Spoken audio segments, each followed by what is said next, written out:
Boa noite. Você fica agora com as notícias que são destaque em Minas nesta quarta-feira. Mais 3 mortes por febre amarela foram confirmadas nas últimas horas e o número chega a 15 aqui no estado. Os homens são os mais atingidos. Uma das vítimas internadas mais recentes é o presidente da empresa mineira de comunicação, que comanda a Rede Minas e a Rádio Inconfidência, Flávio Henrique Alves. Ele segue em estado grave. E na cidade de Nova Lima, na Grande BH, foi decretada a situação de emergência por causa do surto de febre amarela. É o município que mais tem mortes. Os moradores lotaram os postos hoje e o mesmo aconteceu na capital, no posto de saúde que atende os viajantes. E na política temos vários assuntos para abordar e um deles será antecipar para você mais um nome que está sendo cogitado para o governo de Minas. A análise é de Orion Teixeira. E no esporte, o destaque é a abertura do Campeonato Mineiro daqui a pouquinho, entre América e Patrocinense. Cruzeiro também estreia hoje e o Atlético amanhã. Carnaval também é nosso assunto e vamos mostrar os adereços que estão vendendo mais aqui em BH. Mais informações sobre essas e outras notícias a partir de agora.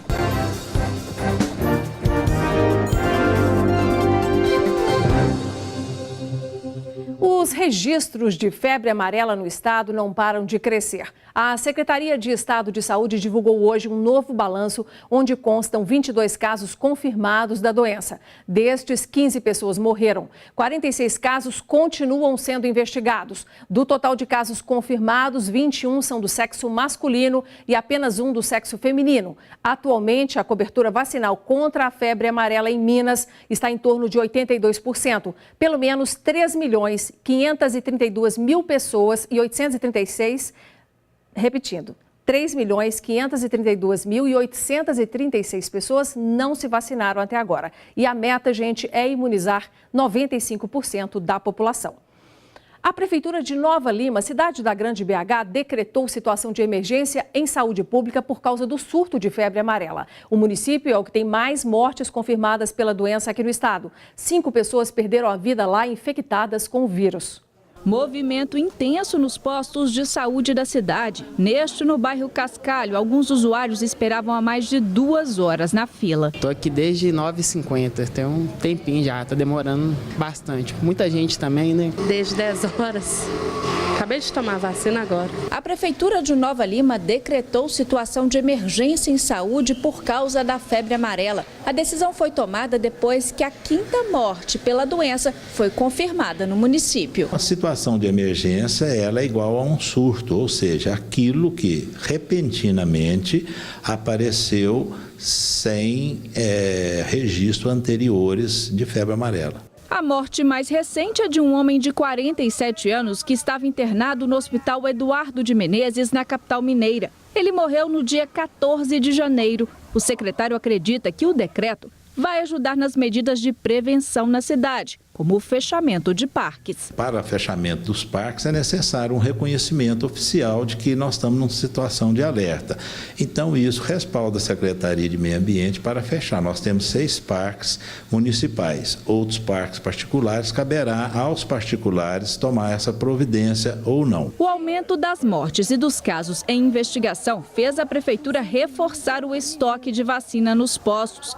Ainda de acordo com o secretário, praticamente 100% da população de Nova Lima está imunizada. Por isso, os centros de saúde não devem abrir no próximo sábado. Durante a semana, nós temos 15 postos de vacinação. Entendemos que, nesse momento, não há necessidade de funcionar ao sábado.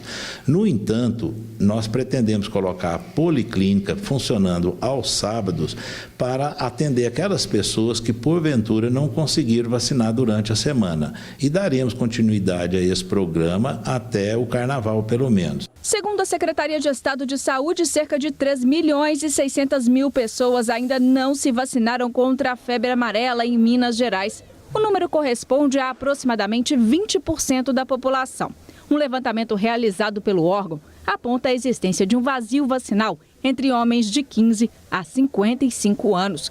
Atualmente, 81% dos mineiros já receberam a dose contra a doença. Mas a meta do estado é alcançar a cobertura de 95%. Belo Horizonte confirmou nesta terça-feira a primeira morte pela doença. E com o objetivo de imunizar a população que ainda não se vacinou, os 152 centros de saúde estarão abertos neste sábado. E como medida de segurança, a Prefeitura de Nova Lima fechou o Parque Municipal Rego dos Carrapatos. Outros parques e unidades de conservação de Nova Lima, como a Serra da Calçada, Morro do Elefante, Serra do Souza, Morro do Pires e Estação Ecológica Fechos, serão sinalizados para que não sejam visitados. A Prefeitura orienta que áreas de matas particulares também sejam fechadas ou restritas e que os cidadãos evitem fazer trilhas ou caminhadas nas regiões de maior risco.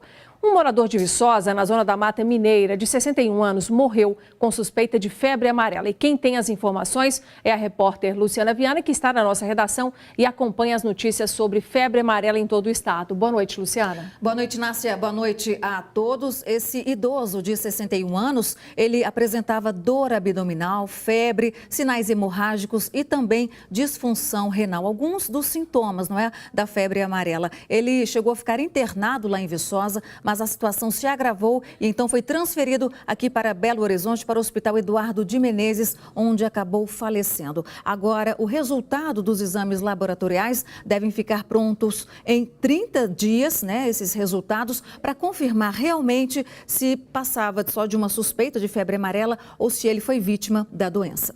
Agora, Luciana, a cidade de Alvinópolis, também na zona da Mata Mineira, está em estado de alerta vermelho, né? O que aconteceu para motivar essa decisão por parte da Prefeitura? Inácia, lá foram encontrados 8 macacos mortos com suspeita da febre amarela. A Prefeitura nos informou que esses animais estão sendo trazidos aqui para Belo Horizonte, para a Fundação Ezequiel Dias, para que exames laboratoriais possam ser feitos, né, para constatar se realmente a causa da morte dos bichos foi realmente em decorrência da febre amarela ou não. Inácia, a gente acompanha este caso de perto e traz para os nossos telespectadores posteriormente. Bacana, e daqui a pouco você volta com outras informações. Obrigada, Luciana. E aqui na capital foi confirmado hoje que o presidente da empresa mineira de comunicação, a qual estão aí ligadas a Rede Minas e a Rádio Inconfidência, o Flávio Henrique Alves, ele está internado no Centro de Terapia Intensiva de um hospital da capital com diagnóstico de febre amarela. Por meio de nota, a Rede Mater Dei de Saúde informou que o estado de saúde aí de Flávio é grave. Então, se você aí não se vacinou contra a febre amarela, deve procurar o centro de saúde mais próximo para se proteger. Mesmo se você não mora em áreas rurais, onde tem sido aí a origem de contaminação das vítimas até o momento, aqui em Minas. Agora, se você vai viajar, então, olha, seja para uma cidade mineira, para outro estado brasileiro ou mesmo para o exterior, você também precisa atualizar o seu cartão de vacinas. E veja agora como fazer isso. Vera e o marido vão viajar para o exterior no final do mês. Por isso, procuraram o Serviço de Atenção ao Viajante em Belo Horizonte para atualizar o cartão de vacinação. Eu visitar umas ilhas, a razão porque eu vim vacinar e também pelo problema que está aqui no Brasil da febre amarela, né?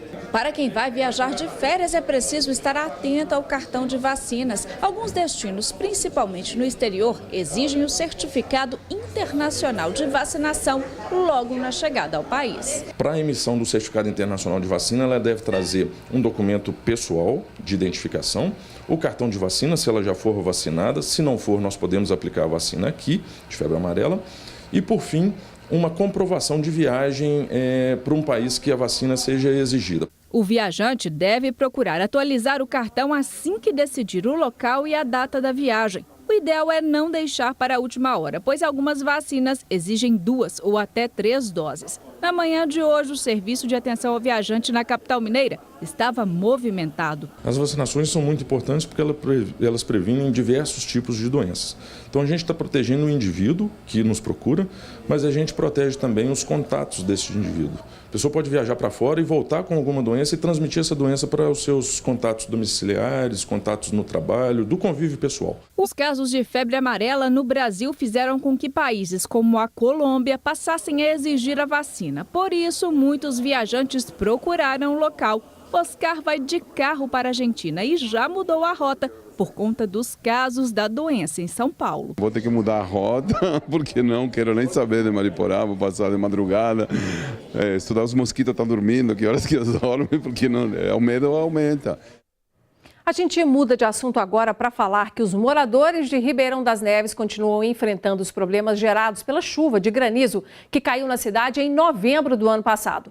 Nós voltamos hoje a alguns lugares que foram muito afetados. O Hospital São Judas Tadeu continua fazendo poucos atendimentos depois que 90% do telhado foi danificado e também a rede elétrica. Tem ainda uma escola municipal que vai voltar às aulas com a quadra descoberta e uma ponte improvisada que traz insegurança aos motoristas. Prazo para esses problemas serem resolvidos? Passados quase 2 meses, ainda não tem qualquer previsão. As imagens são de novembro do ano passado, de uma das chuvas mais fortes e que mais fez estragos em Ribeirão das Neves nos últimos 30 anos. Problemas que, segundo a coordenadora da Defesa Civil do município, estão sendo reparados até hoje. Nós tivemos aí cerca de 300 a 350 casas, residências que foram destelhadas, dentre elas o Hospital Municipal São Judas Tadeu, a UPA Joanico, um complexo do CAIC, que compreende a quadra do CAIC e mais 3 escolas, e algumas unidades de saúde também, como PSFs. Essas foram totalmente destelhadas. Mas tem reparos que estão parados, como no Hospital São Judas Tadeu, que foi destelhado e teve 90% da parte elétrica danificada.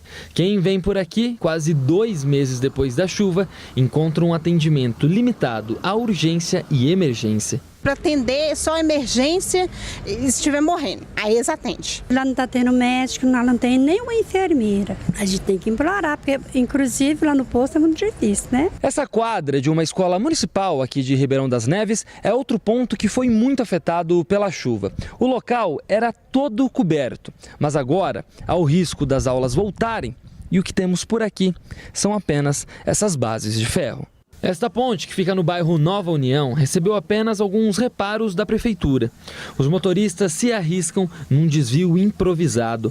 A Orlândia explica que as obras de reparo nestes e outros pontos estão parados, já que quase R$600 mil da União deveriam ter sido depositados, já que o município decretou situação de emergência, mas ainda não foram repassados. Nós estamos aguardando um recurso do Ministério da Integração para que as secretarias cumpram as metas que foram enviadas, que foram 9 metas, que foram enviadas via S2ID. Então a gente está aguardando a liberação desse recurso para poder executar as nossas metas, as obras. A coordenadora da Defesa Civil lembra que os estragos poderiam ter sido piores se não fosse um trabalho de prevenção realizado com antecedência, principalmente nas áreas de risco ocupadas. A partir do mês de junho, a gente começa a trabalhar com essa prevenção de limpeza de córregos, retirada de árvores, né, com risco iminente. A gente tem essa parceria com o meio ambiente. Então, assim, todo esse trabalho é realizado aqui no município de Ribeirão das Neves.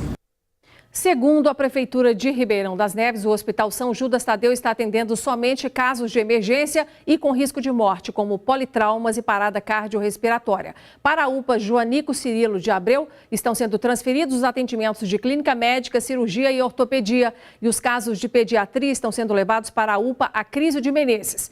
Já o Ministério da Integração Nacional informou por meio de nota que transferiu R$ 595.700 para o município de Ribeirão das Neves. No entanto, a ordem bancária não pôde ser efetuada por um erro dos dados fornecidos pelo próprio município. A partir da correção da situação feita pela Prefeitura, o processo deve seguir novamente os trâmites e prazos legais para então ter uma nova liberação financeira. Nosso assunto agora é a política. Amanhã, o ministro Carlos Marum, da Secretaria de Governo, virá a Belo Horizonte em busca de apoio para aprovar a reforma da Previdência em fevereiro, quando o Congresso voltar aos trabalhos. O nosso comentarista de política, Orion Teixeira, já está conosco aqui. Orion, boa noite. Boa noite, Inácio. Boa noite a todos. Quais são as lideranças que o ministro Marum deve buscar para tentar esse apoio? Olha, Inácio, tem muito trabalho em Brasília, já que é mês de recesso, ele saiu pelo país para sentir o pulso, né? Então, ontem ele foi a São Paulo e amanhã, pela manhã, reúne-se com empresários mineiros para discutir a reforma da Previdência. Não há o que buscar de apoio, porque os empresários daqui e de outros estados apoiam a reforma, sim, da Previdência. A questão agora é que os políticos é que fogem desse debate, fogem dessa discussão, porque em ano eleitoral eles fogem do assunto como quem foge da derrota nas urnas. Então o governo quer criar um fato político, alguém falando bem de sua proposta fora de Brasília e fora do governo. Tá bom, a gente vai acompanhar, né? E Minas, gente, começa o 4º ano seguido com déficit. O orçamento do estado foi sancionado pelo governador Fernando Pimentel na última segunda-feira. A previsão é que a folha de pagamento dos servidores chegue perto ali de 62%, ultrapassando 1,5%, o que está previsto na Lei de Responsabilidade Fiscal. O governo ainda fica proibido de conceder reajustes aos servidores. Orion, como gerenciar uma força de trabalho tão grande que é a máquina do estado? Nessas condições, as chances de greve, na sua opinião, aumentam muito nesse ano? Inácia, é muito difícil, como tem sido nos últimos 3 anos, especialmente neste ano que é eleitoral. Hoje, por exemplo, a Associação Mineira dos Municípios divulgou nota reclamando de novo atraso no repasse dos impostos para os municípios, do ICMS, no caso aí, mais de 300 milhões não foram repassados. Então, os prefeitos ficam aborrecidos porque esse dinheiro afeta o funcionamento dos municípios, do dinheiro que pertence ao município e não ao Estado.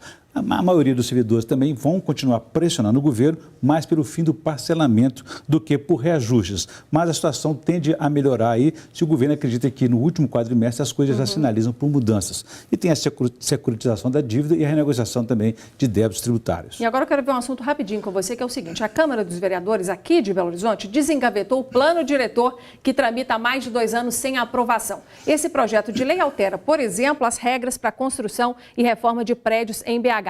Orion, alguma chance do plano diretor ser aprovado neste ano eleitoral? Não, este plano que você se referiu porque o prefeito atual, Alexandre Calil, vai apresentar um substitutivo. Por isso, os vereadores estão aguardando para a atualização dessa proposta. Além do plano diretor, também a questão da caixa preta dos ônibus será um dos grandes temas deste ano aí. Sem falar, então, que os vereadores estão preocupados, querem abrir essa caixa preta e fazer também uma CPI dos contratos do transporte coletivo. E agora, gente, mais uma notícia rapidinha aqui dos bastidores da política. Lá em Brasília, o deputado federal Rodrigo Pacheco, do PMDB e presidente também da Comissão de Constituição e Justiça da Câmara, deverá trocar de partido. Ele poderá ir para o DEM. Orion, qual que é a estratégia por trás dessa possível mudança de partido? Olha, o Rodrigo Pacheco precisa de apoio partidário e político, então ele vai buscar, através dessa mudança, o apoio do PSDB, do senador Aécio Neves. O PMDB, antigo PMDB, agora é MDB, não deverá ter candidato próprio, como sinaliza essa saída dele, e deverá realmente manter aí o apoio à reedição da aliança e tentar a reeleição do governador Fernando Pimentel. Agora, Pacheco está antecipando aos prazos que até dia 6 de abril ele poderia fazer essa mudança partidária. A gente vai acompanhar se vai acontecer mesmo, né? E falando mais sobre eleições 2018, hoje trazemos mais um nome que está sendo cogitado para disputar o governo de Minas. Eu lembro que os nomes que estamos analisando aqui ainda não são oficiais, porque eles dependem de ser aprovados nas convenções partidárias. O empresário Romeu Zema, do Grupo Zema, um dos mais antigos de Minas, com 95 anos de atuação e 26 empresas, é a aposta do Partido Novo para concorrer ao Palácio da Liberdade. Orion, o Partido Novo surgiu aí depois das últimas eleições, não tem nem deputado aqui no estado. Como é que fica aí a possibilidade de uma candidatura como essa? Olha, o empresário ainda não é um nome competitivo porque não é conhecido no estado. A eleição em Minas Gerais é muito difícil. São muitos municípios, 853, o estado é muito grande, é difícil você ficar conhecido e apresentar a sua proposta e se apresentar ainda como novo, chegar até o eleitor. Então ele é novato na política, como você mesmo disse, e de um partido igualmente novo, como diz o próprio nome. Então a dificuldade é muito grande para ele ficar conhecido e apresentar a sua proposta e se identificar ainda com a tal da renovação. Seguiremos acompanhando, né? Obrigada, Orion, pelas informações. Boa noite a todos. Morreu nos Estados Unidos o engenheiro norte-americano Herman Duward, que foi espancado na saída de uma casa noturna em Uberlândia, na região do Triângulo Mineiro. Isso aconteceu em dezembro do ano passado. Depois do ataque, Herman foi encaminhado ao Hospital de Clínicas da Universidade Federal de Uberlândia e depois, a pedido da família, foi transferido para o país natal em janeiro. Os 2 suspeitos da agressão foram indiciados pelo crime de tentativa de homicídio qualificado e permanecem presos no presídio de Uberlândia. O engenheiro morava no Brasil há cerca de um mês para prestar serviço para a unidade da empresa Souza Cruz, em Uberlândia. E depois do intervalo, tem esporte. No Cruzeiro tem a estreia de Fred. O Atlético se prepara para o encontro com o Boa Esporte. E o América abre o Campeonato Mineiro daqui a pouco no Independência, na partida contra o Patrocinense.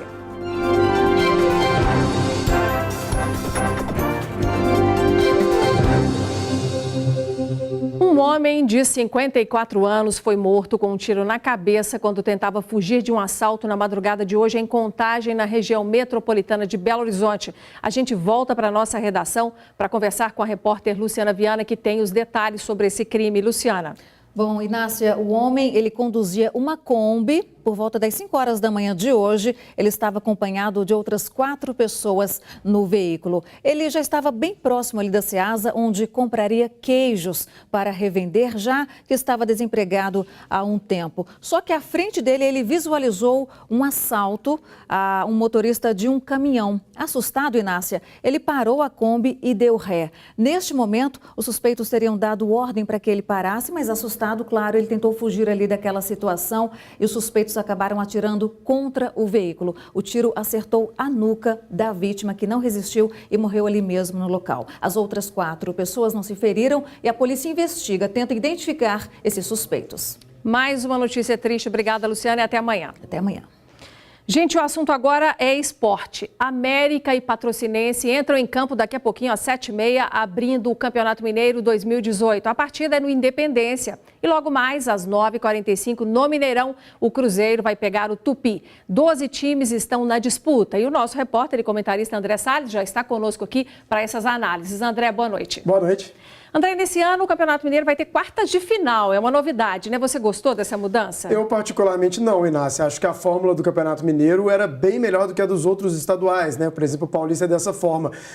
A gente tem 12 equipes, 8 se classificam, 2 são rebaixadas, ou seja, só 2 times não acontece nada com eles. Então, acho que deixa essa primeira fase um pouco menos emocionante, digamos assim. Agora, por que o Campeonato Mineiro está começando antes nesse ano? Ano de Copa do Mundo, né? 2018, tem a Copa da Rússia, o calendário brasileiro vai parar durante um mês, então o calendário sempre é muito apertado, né? Dessa vez vai ficar ainda mais apertado, jogos encavalados. Agora, André, a gente já trouxe aqui nos dias anteriores que está certa aí a entrada do Fred em campo hoje pelo Cruzeiro, mas e aquele pagamento tão polêmico de 10 milhões de reais ao Atlético, já foi feito? Pois é, o prazo, né, se a gente for olhar realmente na questão legal, o prazo seria hoje, né, 24 horas depois da regularização junto ao Cruzeiro, mas pelo menos as informações que a gente tem é de que esse pagamento não foi feito, resta saber quais vão ser os próximos capítulos, né, se haverá o questionamento por parte do Cruzeiro ou do próprio Fred desses valores, se vai ser pago, enfim, a gente vai ter que ficar atento nessa história. Muito bem, a gente traz agora, né, um questionamento aqui para o nosso repórter e também comentarista, para a gente entender sobre os favoritos dos jogos desta noite aí. Nós temos o América e o Patrocinense, o Cruzeiro e o Tupi. Quer arriscar palpites, André? Acho que nesses 2 casos são tranquilos, né? A Patrocinense está voltando, né, para o Campeonato Mineiro da primeira divisão, módulo 1, enfim. Depois de muito tempo, o América está com uma base mantida da Série B, se reforçou bem, acho que o América é muito favorito. Já falando de Cruzeiro e Tupi, natural, né? O Cruzeiro é o atual campeão da Copa do Brasil, se reforçou muito bem, acho que vem com um grande favoritismo, vai ter casa cheia, muitas estreias. É claro que tanto no caso de Cruzeiro quanto América, a gente ainda não vai ver as equipes jogando todo aquele futebol. A pré-temporada esse ano foi muito curta, né? 2 semaninhas, mas mesmo assim acho que a diferença técnica entre as equipes é muito grande. Os times da capital levam vantagem. Poucas emoções, então, a gente pode esperar no Campeonato Mineiro, né? Bom, vamos ver. Bom, e o atual campeão estadual, o Atlético, vai jogar amanhã lá em Varginha contra o Boa Esporte. A partida vai ser às 7h30 da noite. E o técnico, Oswaldo de Oliveira, já vai começar poupando os titulares. André, todo mundo querendo ver os jogadores em campo, isso vai frustrar um pouco a torcida, não vai não? De certa forma, sim, né? O torcedor fica aí naquele um mês e pouco sem futebol. Quando tem, né, fica sem os seus principais ídolos. O lado bom é que pelo menos o Vitor, né? Acho que é o grande jogador aí, um dos grandes ídolos, né, dessa equipe, campeão de tudo, estava em todas as conquistas, ele vai entrar em campo, né? Mas dá para entender, sim, a decisão do Oswaldo de Oliveira. Ele quer prolongar um pouco mais a pré-temporada, principalmente os jogadores que ele entende que precisam, né, ganhar mais preparação física mesmo, né? Mais treinamento. Então ele vai revezar. No fim de semana, provavelmente, o atleticano vai ver sua equipe principal e aí no Independência. Então acho que a festa vai ser boa. Tá bom, você volta com as notícias e os resultados depois. Com Obrigada, certeza. Viu? Obrigado. Eleitores de Betim e Contagem na região metropolitana agora podem fazer o recadastramento biométrico nos fins de semana. O atendimento do TRE vai de 10 horas da manhã até às 6 da tarde e isso vai funcionar assim até o dia 4 de fevereiro. Os eleitores também podem solicitar a transferência de título, revisão, alteração de dados, certidões e segunda via. E você vai ver a seguir, o Carnaval de BH deste ano deve reunir 3.600.000 pessoas e muitas delas já estão com as fantasias prontas. Se você ainda não tem ideia de como ir para a folia, tem várias dicas de foliões logo depois do intervalo.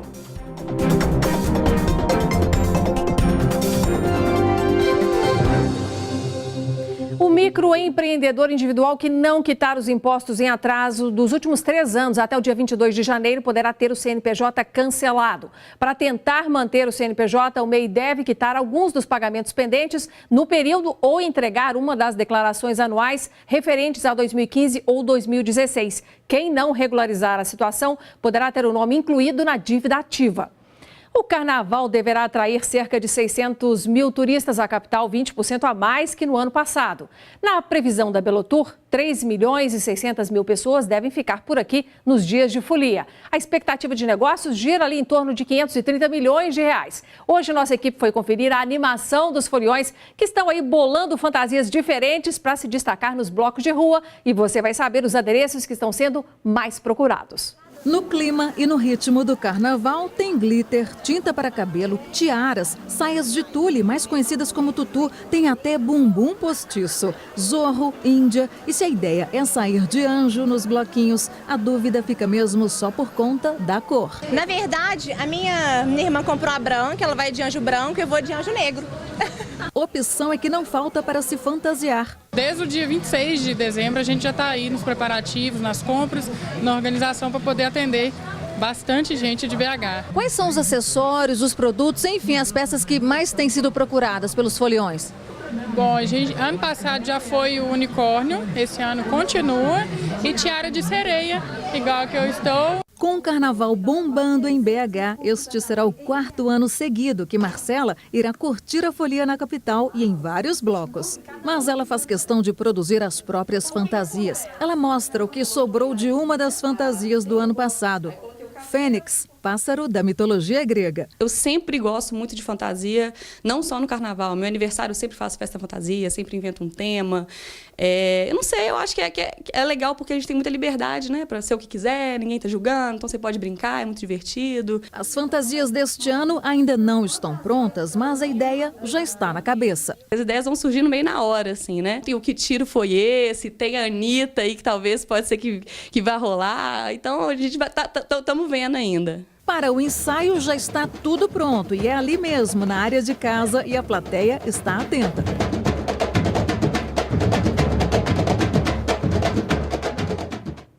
Para rever e compartilhar as nossas reportagens, você acessa lá na internet youtube.com/TV Band Minas. Nosso jornal fica por aqui nesta quarta-feira, mas amanhã eu quero te encontrar de novo. Boa noite e até lá.